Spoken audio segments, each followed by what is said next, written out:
আচার বানানোটা বলা যায় আমার জন্য একটা শখের বিষয়। এটা শখ করেই বানাই।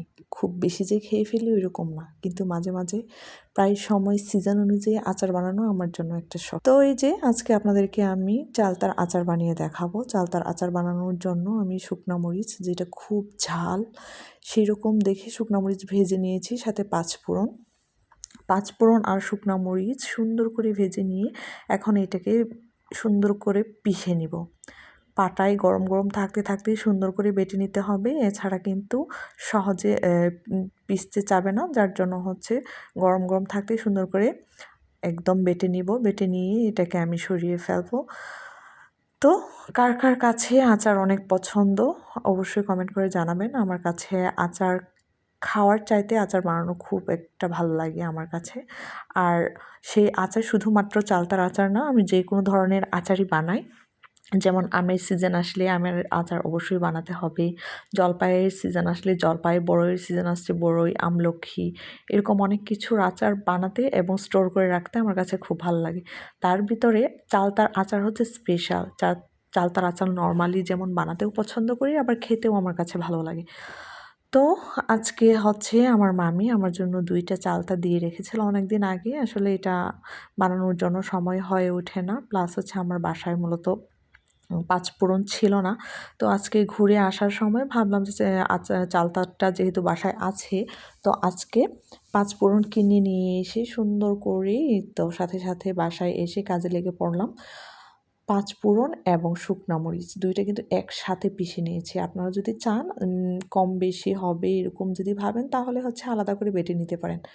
তো আমি সচরাচর শুকনো মরিচের জন্য অনেক ভয় পাই, হাত জ্বলবে। তারপরেও আচার তো শখের বিষয়, যার কারণে হচ্ছে ঝাল লাগবে না কী লাগবে ওইটা টেনশন করিনি। এই যে আমার ওইটা পাঁচফোড়ন বাটা শেষ। এখন এখানে 5 খোয়া বড় বড় দেখেই নিয়ে নিচ্ছি রসুন।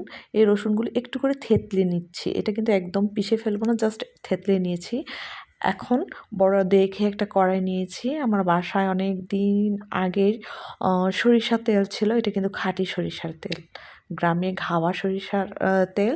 এই সরিষার তেল দিয়েই আমি আজকে আপনাদেরকে চালতার আচার বানিয়ে দেখাবো। আর এই চালতাগুলি সুন্দর করে চামড়াগুলি ছিলে সিদ্ধ করে নিয়েছি, হালকা একটু লবণ, হলুদ এবং শুকনো মরিচের গুঁড়া দিয়ে সিদ্ধ করে নিয়েছি এবং হালকা হালকা একটু করে থেতলে নিয়েছি সিদ্ধ করার পর। তো এই তো তেল গরম হয়ে গেছে, এই গরম তেলে আমি রসুনগুলি দিয়ে দিয়েছি।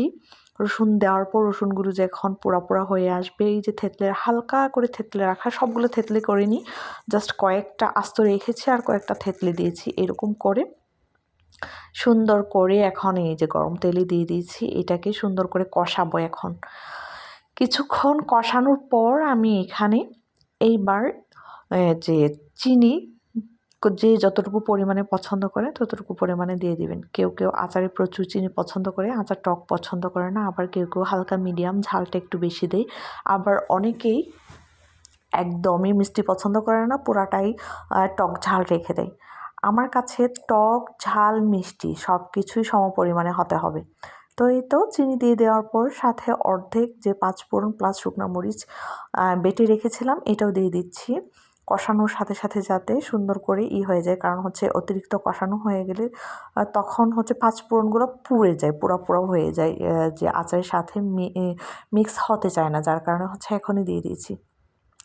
এই তো দেখুন তো কালারটা কেমন হয়ে এসেছে, অনেক সুন্দর করে ভেজেছি। আমার আচার হওয়া কমপ্লিট, আচার বানানো কমপ্লিট। এখন হচ্ছে বয়ামে করে নিয়েছি। কেমন হয়েছে অবশ্যই জানাবেন।